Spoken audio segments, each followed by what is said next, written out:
سورہ بقرہ آیت نمبر 23۔ اعوذ باللہ من الشیطان الرجیم، بسم اللہ الرحمن الرحیم۔ وَإِن كُنتُمْ فِي رَيْبٍ مِّمَّا نَزَّلْنَا عَلَىٰ عَبْدِنَا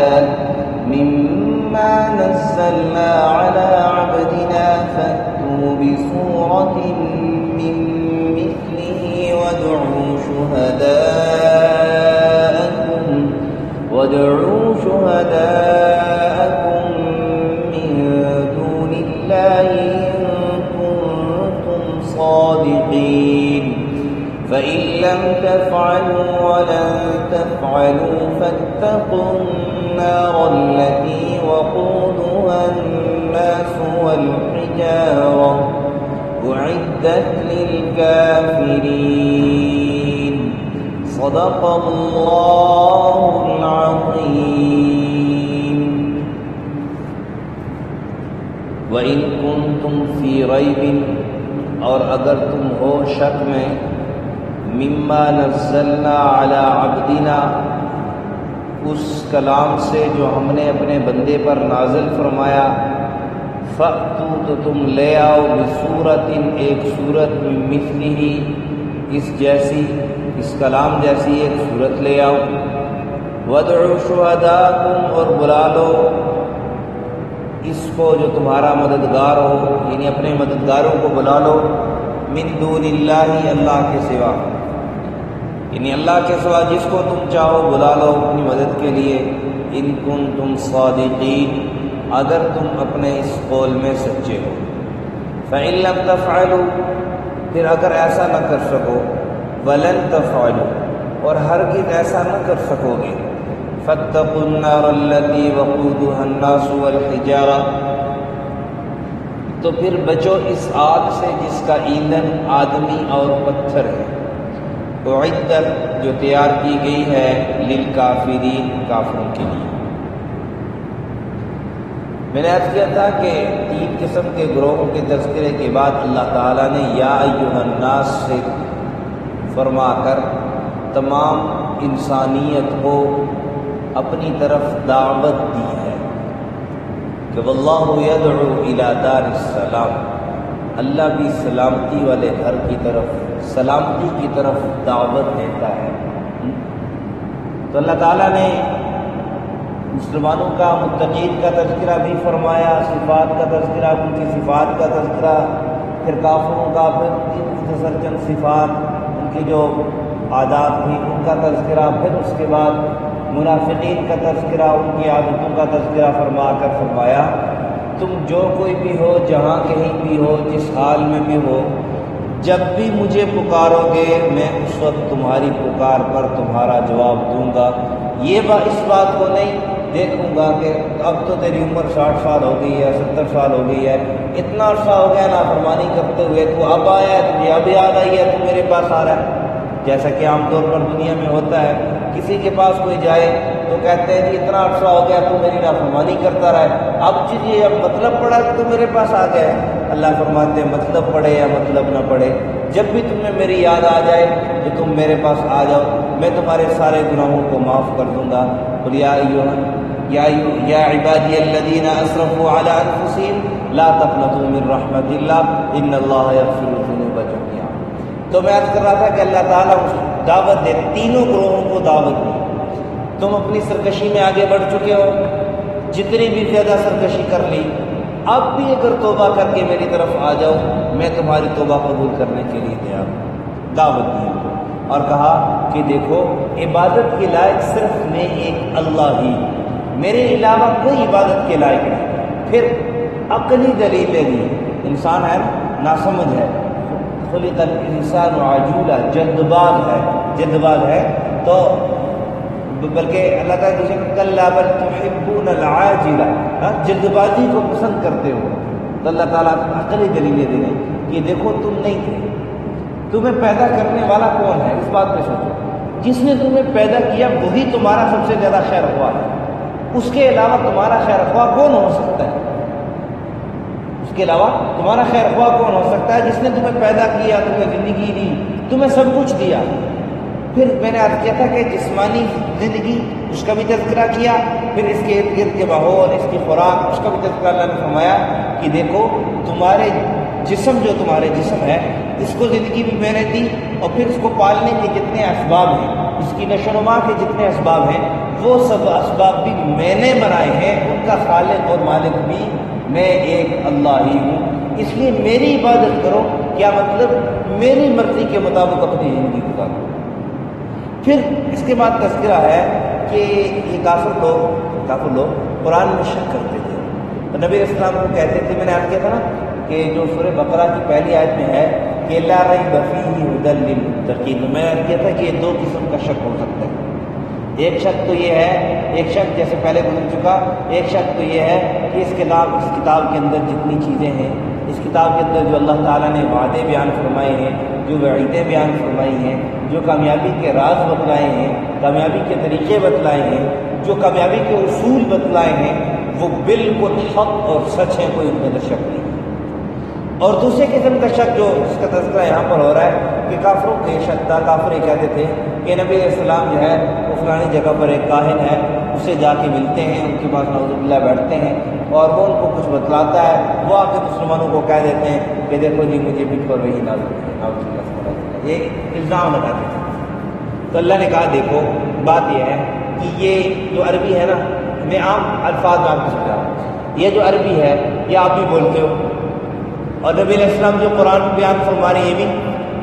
عربی زبان میں ہے کہ دیکھو کلام کا کلام سے مقابلہ ہو جائے، پتہ چل جائے گا کس کا کلام کھرا ہے کس کا کھوٹا ہے کلام کا۔ اور پھر دیکھو کہ وہ زمانہ ایسا تھا، وہ وقت ایسا تھا کہ اس وقت تو ہر ایک فصیح بلیغ تھا، فی البدی طور پر بغیر پہلے سے سوچے تیار کیے ہوئے بس کوئی چیز سامنے آ گئی اس پہ کئی 100 اشعار کہہ دیتے تھے، اتنے فصیح اور بلیغ تھے۔ یعنی ایک انسان کی مادری زبان مثال کے طور پر اردو ہے کسی کی اگر، تو وہ اردو میں اتنے شعر آج کل کا کوئی نہیں کہہ سکتا، اتنی بڑی تقریر کوئی نہیں کر سکتا بغیر سوچے سمجھے، بس چیز سامنے آ گئی اس کو بیان شروع کر دیا۔ لیکن وہ اتنے فصیح اور بلیغ تھے اپنی عربی کے اندر، وہ ایسے بلیغ عرب تھے کہ فی البدی طور پر کئی 100 اشعار جو ہے وہ کسی ایک چیز پر بھی کہتے تھے، ایک قافیے پر بھی، کہ ہر ایک شعر کے آخر میں ایک ہی حرف آ رہا ہے، اس طرح کے بھی کئی 100 اشعار کہہ دیتے ہیں۔ یعنی اتنی فصاحت اور بلاغت اللہ نے ان کو دی تھی۔ تو اللہ نے کہا دیکھو اگر تمہیں شک ہے تو کوئی بات نہیں، مسئلہ نہیں ہے، یہ گھر یہ میدان اب پتہ چل جائے گا،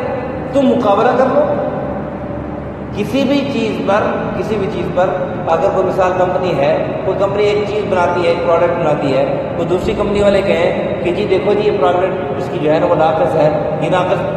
تو کیا کہتی ہے دیکھو تم بھی پروڈکٹ بنا لو ہم بھی پروڈکٹ بنا لیں، دونوں کا مقابلہ کر لیتے کون سی پائیدار ہے۔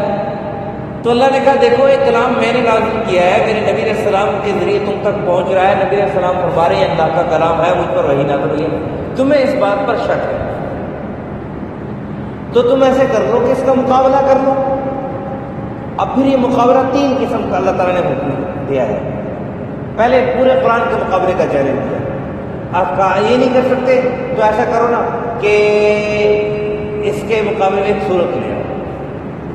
اور یہ نہیں کر سکتے اچھا چلو کوئی آیت ہی لے آؤ، کوئی مقابلہ بھی نہیں کر سکتے۔ اور پھر کافر دیکھتے اور چلے جاتے، دیکھتے ایک دفعہ ایسا ہوا مقابلے کے لیے جو ہے وہ ایک صورت لٹکا دی گئی خانہ کعبہ کے دروازے پر، دیکھتے چلے جاتے، بلکہ کافروں نے، منافقین نے، یہود نے، مشرکین نے اپنے بہت بڑی رقم خرچ کی اس قرآن کے مقابلے کے لیے، کہ یہ جو چیلنج جب اللہ نے دیا تو اس کے مقابلے کے لیے بہت بڑی رقم خرچ کی کہ ہم اس کا مقابلہ کر لیں، چونکہ ان کے عزائم یہ تھے کہ نبی علیہ السلام کو کسی طریقے سے ان کے جو یہ باتیں ہیں ان کو جھوٹا ثابت کریں، ان کو جھوٹا ثابت کر کے ہم اپنے فوائد حاصل کریں، اور لوگ جو ان کے پاس جا رہے ہیں ان سے لوگ ہٹ جائیں۔ لیکن جو حق ہوتا ہے، سچ ہوتا ہے، جھوٹ ہوتا ہے۔ قرآن کی ایک آیت کا بھی کوئی مقابلہ نہ کر سکتا، ایک آیت کا بھی کوئی مقابلہ نہ کر سکتا، اور ڈھیروں رقم خرچ کی، ڈھیروں چندے ہوئے کبھی اس پر اس کا مقابلہ کرتے، لیکن اس کا مقابلہ کوئی نہ کر سکا۔ اللہ تعالیٰ نے کہا وَإِن كُنتُمْ فِي رَيْبٍ مِّمَّا نَزَّلْنَا عَلَىٰ عَبْدِنَا، اس بات پہ تمہیں شک ہے کہ نبی علیہ السلام پر جو کلام ہم نے نازل کیا ہے یہ نبی علیہ السلام اپنی طرف سے کہہ رہے ہیں، اللہ کی طرف سے نہیں ہے، اس کا مقابلہ کر لو۔ اور پھر کہا کہ مقابلے میں یہ نہیں کہ تم صرف اکیلے مقابلہ کر لو، اکیلے نبی علیہ السلام ایک طرح تنہا ہے، ایک ہیں، قرآن کا بیان فرما رہے ہیں ایک، اور چلو تمہاری بات مان لیتے ہیں کہ تمہارے قول کے مطابق نبی علیہ السلام کسی کاہن سے وہ بھی ایک ہی ہے، مثال کے طور پر وہ بھی تو ایک ہی ہے، تم اس کا مقابلہ کر لو۔ اور پھر کہا سارے مل جاؤ، سارے وَادْعُوا شُهَدَاءَكُم مِّن دُونِ اللَّهِ، اللہ کے علاوہ سب کو اپنا مددگار بنا لو، سب کو اپنے ساتھ شامل کر لو اور پھر اس کلام کا مقابلہ کر لو۔ تو کہا ان کنتم صادقین، اگر تم اپنی اس بات میں سچے ہو کہ نبی علیہ السلام نعوذ باللہ یہ جو کلام بیان فرما رہے ہیں یہ حق اور سچ نہیں، کاہن کی طرف سے ہے، اللہ کی طرف سے نہیں ہے، اپنے اس قول میں اگر تم سچے ہو تو اس کا مقابلہ کرو۔ پھر اللہ تعالیٰ نے خود ہی کہہ دیا کہ دیکھو تم یہ مقابلہ نہیں کر سکتے، تم یہ مقابلہ نہیں کر سکتے، اور کہا اگر تم یہ مقابلہ نہ کر سکو، اور پھر آگے یہ بھی کہہ دیا کہ دیکھو ہرگز تم یہ مقابلہ نہیں کر سکتے، اس کا مقابلہ نہیں کر سکتے، کیونکہ اللہ کو تو پتہ ہے کہ اللہ خود کلام نازل فرما رہے ہیں، اللہ نے بندے پیدا کیے ہیں، اس کے اندر کیا صلاحیت ہے، کیا اس کے اندر جو ہے وہ طاقت ہے، وہ سب اللہ کو تو پتہ ہے، سب چیزوں کا اللہ کو پتہ ہے۔ تو اللہ تعالیٰ نے کہا کہ دیکھو تم اس کا مقابلہ کر بھی نہیں سکتے اور ہرگز کر بھی نہیں سکو گے، تو تمہیں اس بات کی دعوت میں دے رہا ہوں کہ فاتقوا النار، اس آگ سے اپنے آپ کو بچاؤ، التی وقودها الناس والحجارہ، جس کا ایندھن انسان ہے اور پتھر ہے۔ انسان بت نما جو تم نے بنائے ہوئے جن کی تم عبادت کر رہے ہو وہی اس آگ کا ایندھن ہے، وہی اس آگ کا ایندھن ہے، اور پتھروں سے جو تم نے بت بنائے ہیں ان پتھروں کی جو تم پوجا کر رہے ہو، جن پتھروں کو تم پوجتے ہو یہی پتھر اس آگ کا ایندھن ہے، اس لیے اس آگ سے اپنے آپ کو بچاؤ، اس آگ سے اپنے آپ کو بچاؤ اور اللہ کی فرما برداری والی زندگی گزار لو، اس میں تمہاری کامیابی ہے۔ اور اگر اللہ کی نافرمانی والی زندگی گزارو گے تو یہ آگ اللہ نے تمہارے لیے تیار کر دی ہے، اعدت للکافرین، نافرمانوں کے لیے، کافروں کے لیے یہ آگ تیار کی گئی ہے، جس کا ایندھن انسان اور پتھر ہے، انسان اور پتھر ہے، کہ جتنی سخت چیز ہوتی ہے اتنی اس آگ کی تپش بھی سخت ہوتی ہے، اس کی آگ کی تپش بھی سخت ہوتی ہے۔ اور انسان کیسے ایندھن ہے تو دیکھو قیامت کے دن حدیث میں آتا ہے جس کا مفہوم ہے کہ سب سے پہلے 3 قسم کے آدمیوں کو لایا جائے گا اور تینوں کو وہ نیم و جہنم میں ڈالا جائے گا، عالم کو، شہید کو اور سخی کو۔ اب یہ سب انسان اور بڑے بڑے رتبے ان کے، لیکن اخلاص نہ ہونے کی وجہ سے، ریا دکھلاوے کی وجہ سے ان تینوں کو جہنم میں ڈالا جائے گا۔ میں مختصر عرض کر رہا ہوں، تو وہ آگ ایسی ہے کہ جس کا ایندھن جو ہے، جس سے بھڑکائی جائے گی وہ انسان اور پتھر ہے۔ اس لیے انسانوں کو چاہیے کہ جو دنیاوی زندگی گزار رہے ہیں، اللہ اس بات پہ مسلمانوں کو اور کافروں کو، سب انسانوں کو یا ایھا الناس کہہ کے دعوت دے رہے ہیں کہ یا ایھا الناس فاتقوا النار التی وقودها الناس والحجارہ، اے لوگوں یہ جو زندگی گزار رہے ہو، اس زندگی گزارتے ہوئے اپنے آپ کو یہ اس بات کو مد نظر رکھتے ہوئے زندگی گزارو، ایک کام کا، ایک فعل کا میں نے جواب دینا ہے، اور اگر میں نے اپنی زندگی نافرمانی والی گزار دی تو میں پھر اللہ کے جو ہے وہ عذاب خانے جو آگ ہے اس میں جاؤں گا، اور اس کا اللہ نے پہلے سے متنبع کر دیا کہ اس سے اپنے آپ کو بچانا، ورنہ یہ بڑے نقصان کی چیز ہے، اس سے بڑا تمہارا نقصان ہوگا۔ فرمایا فاتقوا النار التی وقودها الناس والحجارہ اعدت للکافرین، اور یہ کافروں کے واسطے تیار کی گئی ہے۔ یہاں پہ کافروں سے مراد نافرمان بھی ہے، خالصتاً کافر بھی مراد ہو سکتے ہیں، بعض مفسرین نے اس کے لیا ہے اور بعض مفسرین نے نافرمان مراد لیے ہیں کہ جو نافرمان ہیں اللہ کی نافرمانی والی زندگی گزارتے ہیں اور بغیر توبہ کے مر گئے، بغیر توبہ کی موت آ گئی تو پھر اس کا جو ہے اس کو اپنی اگر ایمان اس کے اندر موجود ہے لیکن گناہ کیے بغیر توبہ کی موت آ گئی، گناہ زیادہ تھے تو پھر یہ اپنے عذاب گناہوں کا سزا بھگت کر اس کے بعد پھر یہ جنت میں جائے گا۔ اس لیے مسلمان کو پتہ نہیں کب موت آ جائے، اس لیے جو ہی گناہ ہو جائے پہلے تو بعد گناہ کرو ہی نہیں، جو ہی گناہ اگر ہو گیا غلطی سے فوراً توبہ کر لو، پتہ نہیں توبہ کا پھر بعد میں موقع ملے گا یا نہیں ملے گا۔ یہ تھا عنایت کا مفہوم کا مختصر خلاصہ۔ وَإِن كُنتُمْ فِي رَيْبٍ مِّمَّا نَزَّلْنَا، اور اگر تمہیں شک ہو، تم شک میں ہو، مِّمَّا نَزَّلْنَا عَلَىٰ عَبْدِنَا، اس کلام کے بارے میں جو ہم نے اپنے بندے پر نازل کیا، فَأْتُوا، تو لے آؤ، بِسُورَةٍ، ایک سورت، مِن مِثْلِهِ، یا اس کا ایک ترجمہ ہے فَأْتُوا بِسُورَةٍ، تم آؤ ایک سورت لے کر، مِن مِثْلِهِ، اس قرآن جیسی، وَادْعُوا، اور بلا لو، شُهَدَاءَكُمْ، اس کو جو تمہارا مددگار ہو، انہیں اپنے تمام مددگاروں کو بلا لو، مِن دُونِ اللَّهِ، اللہ کے سوا، إِن كُنتُمْ صَادِقِينَ، اگر تم اپنی اس بات میں سچے ہو کہ نبی علیہ السلام یہ جو کلام بیان فرما رہے ہیں اپنی طرف سے ہے، اللہ کی طرف سے نعوذ باللہ نہیں ہے، فَإِن لَّمْ تَفْعَلُوا، پھر تم ایسا نہ کر سکو گے، پہلے سے اللہ کو پتہ تھا کہ ایسا اس کلام کا مقابلہ کوئی نہیں کر سکتا، تمام کلاموں سے اعلیٰ عرفہ کلام ہے، اس کا مقابلہ بھی کون کر سکتا ہے، وَلَن تَفْعَلُوا، اور اللہ نے پہلے سے بتلا دیا کہ تم ایسا کر بھی نہیں سکو گے، ہرگز نہ کر سکو گے، فَاتَّقُوا، تو پھر بچو، النار، آگ سے، الَّتِي وَقُودُهَا النَّاسُ وَالْحِجَارَةُ، جس کا ایندھن آدمی اور پتھر ہے، اعدت للکافرین، جو کافروں کے واسطے تیار کی گئی ہے۔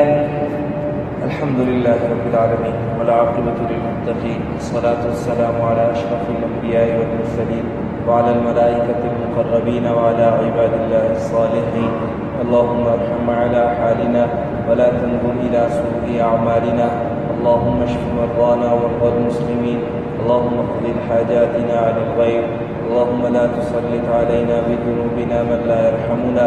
اللهم ارحمنا بالقرآن العظيم، وزين أخلاقنا بالقرآن العظيم، وزين حياتنا في الدنيا والآخرة بالقرآن العظيم، اللهم استر عوراتنا، اللهم استرنا بسترك الجميل، اللهم استر عوراتنا وآمن روعاتنا، اللهم اشف مرضانا ومرضى المسلمين، وصلى الله على النبي الكريم محمد وعلى آله وأصحابه أجمعين۔